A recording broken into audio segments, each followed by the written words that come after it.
اس نے دیکھا کہ ماں ایسا پیار تو مجھے نہیں کرتی، باپ ایسا پیار تو مجھے نہیں کرتا۔ اکثر باپوں کا رجحان بیٹیوں کی طرف ہوتا ہے اور ماؤں کا رجحان بیٹوں کی طرف ہوتا ہے۔ ماں زیادہ صدقے والی جاتی ہے بیٹے کے اور بیٹی کو پاس نہیں پھٹکنے دیتی۔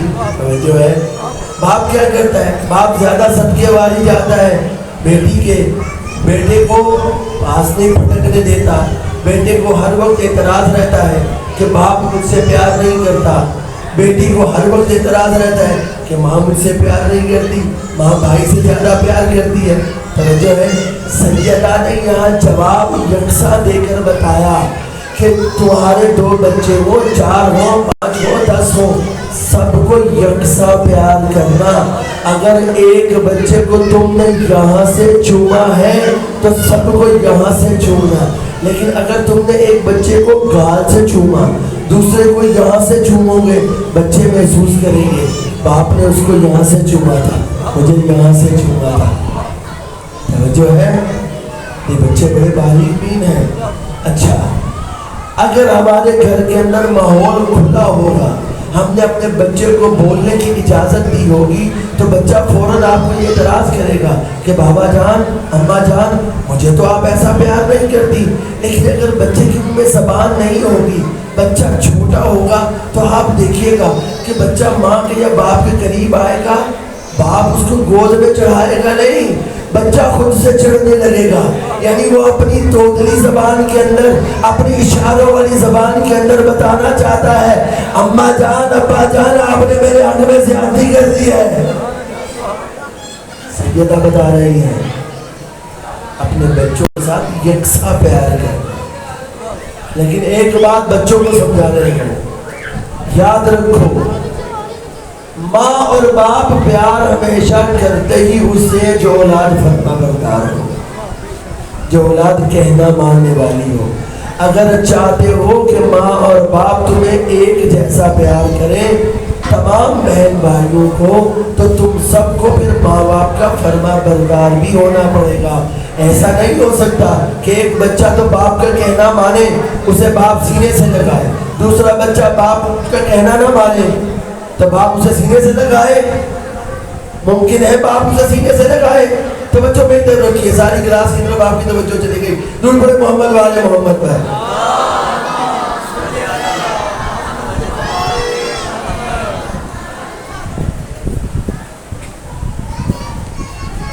آپ کی ساری توجہ کلاس کی طرف چلی گئی۔ اگر میں اپنے فاضل مجمع سے پوچھوں کہ میں کیا کہہ رہا تھا تو بتا پائیں گے؟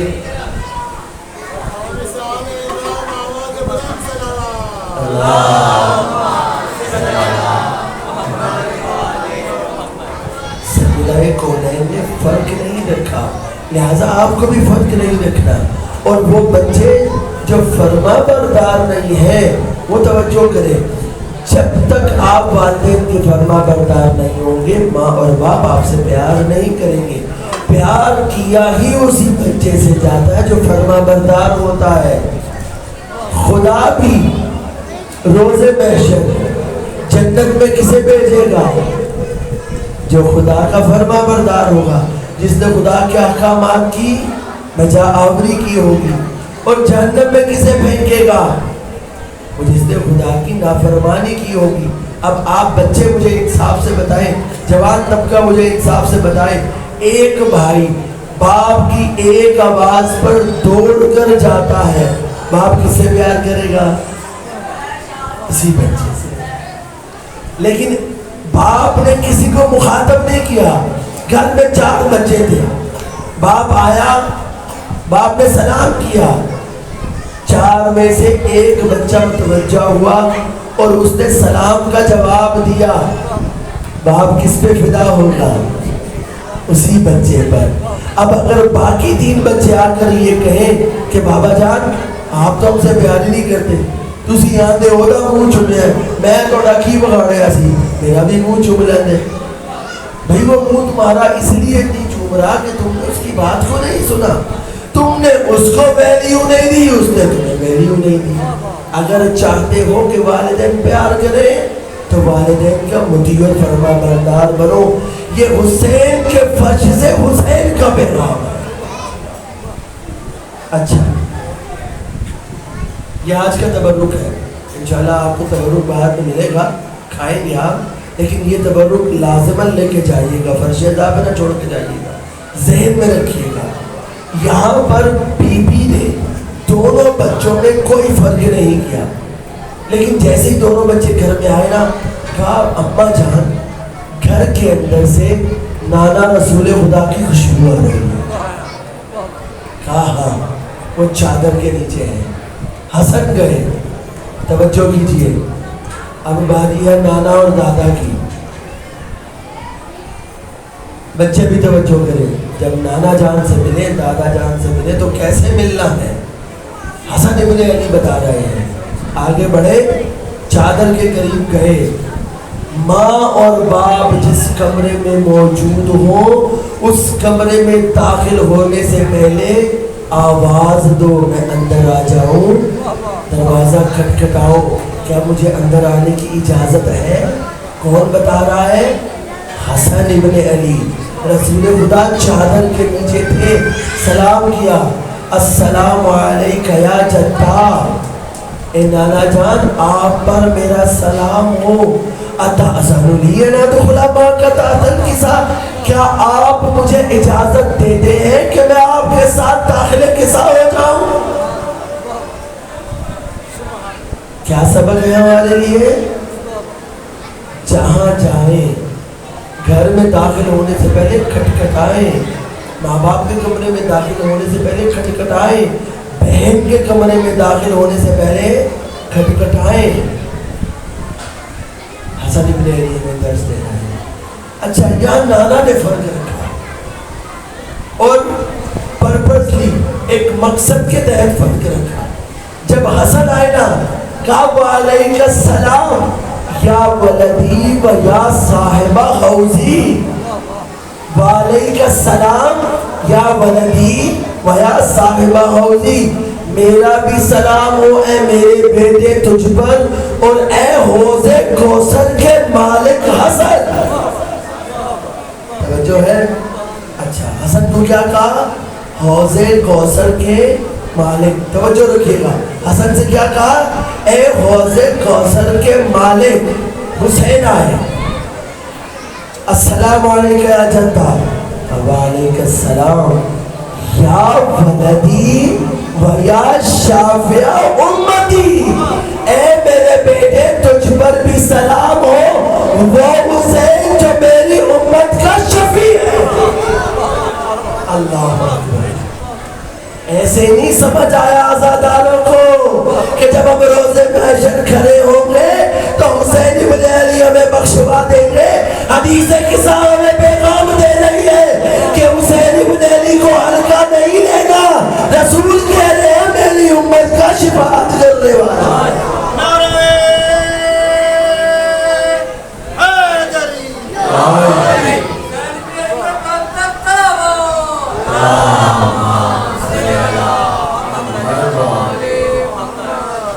اچھا رک کے ذرا غور کیجیے. ساری امت مسلمہ رسول رسول کرتی، کالی کملی والا بخشوائے گا، کالی کملی والا لے کر جائے گا، کالی کملی والا. اچھا یہ کیوں کہہ رہے ہیں؟ اس لیے کہ اس محشر کے وقت پر جہاں پر باپ ماں آپس میں ایک دوسرے کو نہیں پہچانیں گے، جہاں بیٹا ماں کو نہیں پہچانے گا، جہاں ماں بیٹے کو نہیں پہچانے گی. یوم یفر المرء من اخیہ و امہ و ابیہ و صاحبتہ و بنیہ لکل امرئ منہم یومئذ شأن یغنیہ. ہر بندہ ایک دوسرے کو دیکھ کر پہچانے گا نہیں. کیوں؟ اس لیے کہ محشر کا وہ عالم ہوگا کہ پیغمبر بھی تھر تھر کانپ گئے ہوں گے کہ بارے الہا یہ کیسا سورج ہے، یہ کیسی گرمی ہے، یہ کیسا حساب و کتاب ہے. اس وقت اگر تمام انبیاء کو، تمام امت مسلمہ کو اگر کسی سے امید ہوگی نا تو دو چیزوں کی امید ہوگی. وہ رسول سے ہوگی کہ ہماری شفاعت کر دے، دوسرا یہ کہ ہمیں حوض کوثر سے جام پلا دے۔ توجہ، دو چیزیں چاہیے ہوگی، ایک یہ کہ ہمیں حوض کوثر سے جام پلا دے اور ہماری شفاعت کر دے۔ حضور حدیث قصہ میں پیغمبر اکرم نے محشر کی کل متاع اپنے دو نواسوں میں تقسیم کر دی۔ حسن کو بنا دیا صاحب کوثر، حسین کو بنا دیا شفیع المذنبین۔ ہمیں پیغام دیا، اگر چاہتے ہو کہ روز محشر تمہیں جام کوثر مل جائے، حسن کے دروازے پر چلے جاؤ، اگر جنت چاہتے ہو حسین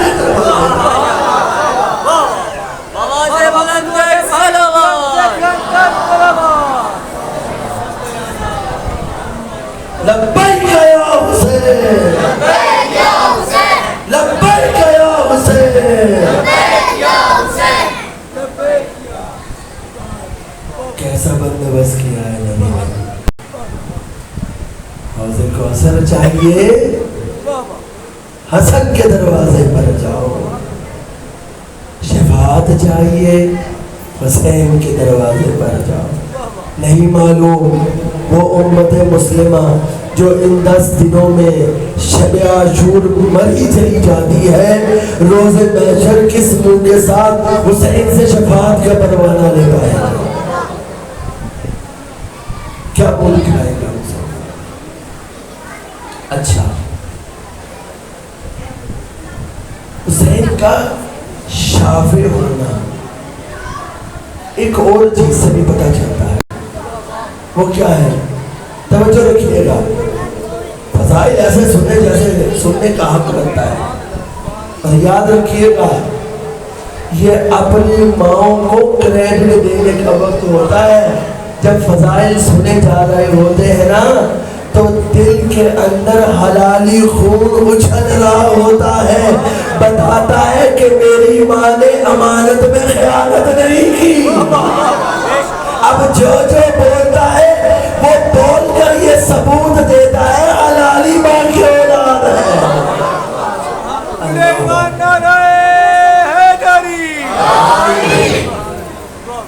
اچھا،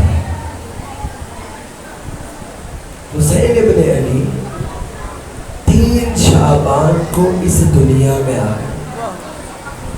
ابھی آئے، فرشتہ خداوند کریم سے مبارکباد لے کر پیغمبر کے پاس آ رہا تھا کہ اپنے ساتھ ایک آسمان کے گناہگار کو حسین ابن علی کے پاس لے آیا، صرف مس کیا اور شفا پائی اور چلا گیا۔ یہ حسین آئے تھے تو تب ہوا تھا جب حسین دنیا سے جا رہے تھے نا، یہ تو آسمانی گناہگار تھا نا، جب دنیا سے جا رہے تھے تو ایک زمین کا گناہگار ہو گیا کہ مولا میرے لیے توبہ ہے۔ پتا چلے کہ جب حسین آتے ہیں تو تب بھی عرش کا گناہگار آ کر شفا پا جاتا ہے، جب جانے لگتے ہیں تو زمین کے گناہگار کو ساتھ جنت لے چلے جاتے ہیں۔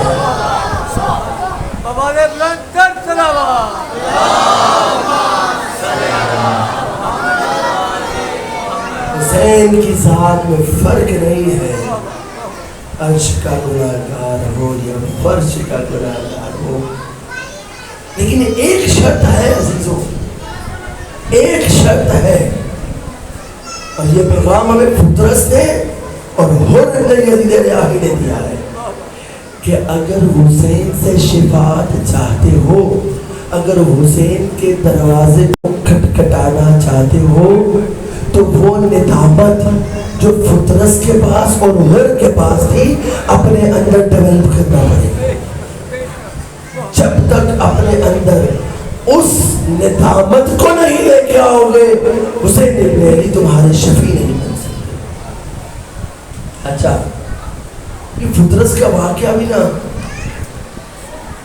کبھی ممبر سے سننے کی بجائے کتاب سے پڑھ کر دیکھیں، آپ کو ایسا لگے گا جیسے یہ پری پلان واقعہ ہے، سب کچھ سوچی سمجھی سکیم ہے، صرف یہ بتانے کے لیے کہ حسین ابن علی شفیع امت ہے۔ کیا واقعہ سنتے ہیں؟ واقعہ سنتے ہیں کہ جبرائیل جا رہے تھے مبارکباد دینے کے لیے، ایسے ہی ہے نا، پیغمبر اکرم کو مبارکباد دینے جا رہے تھے۔ یہ فطرس سزا کیا تھی اس کی؟ کیوں سزا ملی؟ اس کے پاس خوبصورت پر تھے، یہ پروں کو لہراتا تھا اور ساتھ ایک جملہ بولتا تھا، محمد سلیم ہے کوئی مجھے جیسا؟ خدا کریم کو اس کا تکبر پسند نہ آیا، بالوں پر چھین لیے، پلکوں کے ساتھ لٹکایا ایسی وادی میں جہاں سے بدبودار تعفن اٹھتا تھا۔ اللہ اکبر۔ کون گزر رہا ہے؟ جبرائیل۔ کب گزر رہا ہے؟ 3 شعبان کو۔ اس نے پوچھا کہاں جا رہا ہے؟ کہا مبارکباد دینے، حسین آئے ہیں۔ یہ کہتا ہے مجھے ساتھ لے جا۔ مجھے بتائیے 3 شعبان سے پہلے 15 رمضان کو حسن بھی تو آئے تھے، تب بھی تو جبرائیل گزر رہا تھا مبارکباد دینے کے لیے، کیوں نہیں کہا مجھے ساتھ لے جا؟ کیا حسن شفاعت نہیں کر سکتے تھے؟ کیا حسن کے جھولے کے ساتھ مس ہوتا تو اس کے پر واپس نہ آتے؟ آ جاتے نا۔ اچھا تھوڑا سا پیچھے چلیے، نبی پریشان ہے، خداوند کریم نے اپنے حبیب کی دل جوئی کے لیے اسے فاطمہ جیسی بیٹی عطا کی۔ جب یہ بیٹی عطا کی تو کیا جبرائیل نہیں جا رہا تھا مبارکباد دینے کے لیے؟ پھر اس کے پاس سے گزر کے گیا تھا، کیا مخدومہ کونین کے جھولے سے لگ کر اس کے پر واپس نہیں آ سکتے تھے؟ آ سکتے تھے نا۔ اچھا تھوڑا اور پیچھے چلیے، 13 رجب کو علی کعبے میں آئے تھے، تب بھی جبرائیل مبارکباد دینے کے لیے پیغمبر کے پاس آ رہے تھے۔ فطرس نے اس وقت بھی نہیں کہا جبرائیل سے کہ تو چاہتے ہوئے مجھے ساتھ لے جا۔ اگر فطرس اس وقت کہتا تو کیا علی ابن ابی طالب کی ذات شفاعت دے سکتی تھی کہ نہیں؟ دے سکتی تھی۔ پتہ چلا کہ خداوند کریم بتانا چاہتا تھا کہ میرا حسین شفیع امت ہے، اس کو ہلکا نہ لینا۔ اب جب فطرس آیا نا پیغمبر کے پاس، آ کے سلام کیا اور اپنی غلطی پر ندامت کا اظہار کیا، تو پیغمبر نے کیا کہا؟ کہا جبرائیل اس کو اٹھا۔ جبرائیل نے اٹھایا، کہا اس کو حسین کے جھولے کے ساتھ مس کر دے۔ اللہ اللہ اکبر۔ حسین کے ساتھ نہیں، حسین کے جھولے کے ساتھ مس کر دے۔ جب حسین کے جھولے کے ساتھ مس کیا نا، اس کے پر فوراً نکل آئے۔ بس یہاں پر ایک پیغام ہے، پتا چلا کہ وہ چیز جو معصوم کے ساتھ نسبت پا جائے وہ بھی شفاعت کے قابل ہو جاتی ہے۔ وہ بھی شفاعت کے قابل ہو جاتی ہے۔ ہم صرف حسین کی ولادت پر فطرس کا واقعہ نہیں سنا رہے۔ قصص الانبیاء کی کتاب اٹھاؤ، پڑھو سورہ یوسف۔ یوسف چلے گئے تھے، باپ کی نظروں سے اوجھل ہو گئے تھے، باپ کو پتا تھا زندہ ہے، باپ نے رو رو کے وَبْيَضَّتْ عَيْنَاهُ مِنَ الْحُزْنِ وَهُوَ كَظِيمٌ، اتنا روئے کہ آنکھیں سفید ہو گئی۔ یوسف کو پتا چلا کہ بابا کی آنکھیں سفید ہو چکی ہیں۔ اب جب ان کے بھائی جا رہے تھے نا واپس، تو یوسف خود چل کر نہیں آئے، یوسف نے اپنا کرتا بچوایا، کہا یہ کرتا لے جاؤ، میرے باپ کے منہ پر ڈالو، آنکھیں واپس آ جائے۔ پتا چلا جو چیز معصوم سے منسوب ہو جائے وہ بھی شفاعت دیتی ہے۔ اس لیے معمولی نہ جانو ان علم اور بازی اور تابوت کو، احترام کیا کرو۔ ان کی نسبت ہے کسی خاص شخص سے، اس کی نسبت ہے کسی پاک ہستی سے۔ جب تابوت اٹھاؤ، جب علم اٹھاؤ، وضو کر کے اٹھاؤ، بغیر وضو ان چیزوں کے پاس جایا کرو۔ ان کی ایک ویلیو ہے، ان کی ایک نسبت ہے اس پاک ہستی سے۔ اگر حسین کا جھولا نسبت کی وجہ سے فطرت کو پانا پر دے سکتا ہے، اگر یوسف کا کرتا یعقوب کی بنائی لٹا سکتا ہے، تو تیرا اور میرا نکالا ہوا یہ تازیہ اور علم ہمیں اولاد کیسے نہیں دے سکتا؟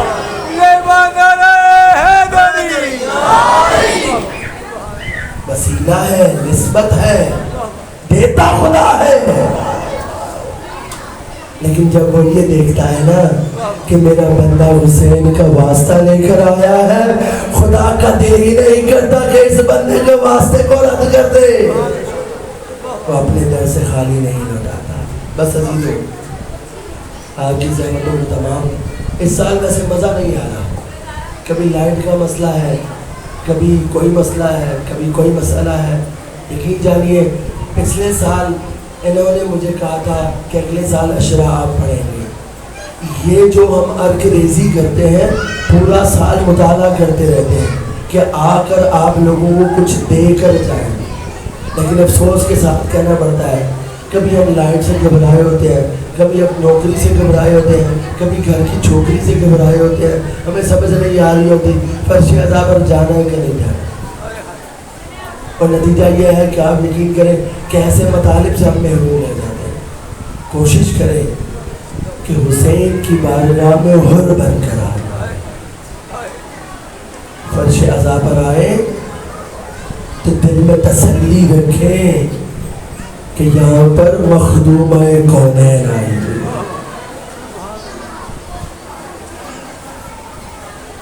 یہاں پر تیری اور میری آقا ذاتی تشریف فرما ہے۔ میں نے یکم محرم میں روایت عرض کی تھی کہ اول محرم سے ایک بی بی جنت البقیع سے اپنے شکستہ پہلو پہ ہاتھ رکھ کر نکلتی ہے اور شام میں زینب عالیہ کے مقام پر جا کر زینب سے کہتی ہے اٹھو زینب، یکم محرم الحرام ہو گئی ہے۔ زینب کو لے کر یہ دونوں بیویاں ایک چھوٹی بی بی کی قبر پر آتی ہے، وہ بی بی جو اپنے بھیا سے کہا کرتی تھی بھیا ہم گھر کب واپس جائیں گے، بھیا اس زندان شام سے کب ہم گھر واپس جائیں گے، کیا بھیا ہم گھر کو لوٹ سکیں گے؟ اس بی بی کو اٹھاتی ہے، اٹھو سکینہ، چلو یکم محرم ہو گئی ہے۔ پھر یہ بیویاں کہاں آتی ہیں؟ یہ بیویاں فرش عذاب پر آ جاتی ہیں، جہاں پر حسین کا غم منانے کے لیے مومنین و مومنات تشریف فرما ہوتی ہے۔ یاد رکھو عزادارو، جیسے ہی مجلس کا وقت ہوتا ہے ابھی کوئی عزادار فرش عذاب پر نہیں آتا، حسین کی دکھیاری میں پہلے آ جاتی ہے۔ یہ تیری اور میری خوش نصیبی ہے کہ جس فرش پر بیٹھ کے تو رو رہا ہے ایک کونے میں مخدوم ہے، کونین بھی آنسو بہا رہی ہے۔ آزادارو، آج جن شہزاد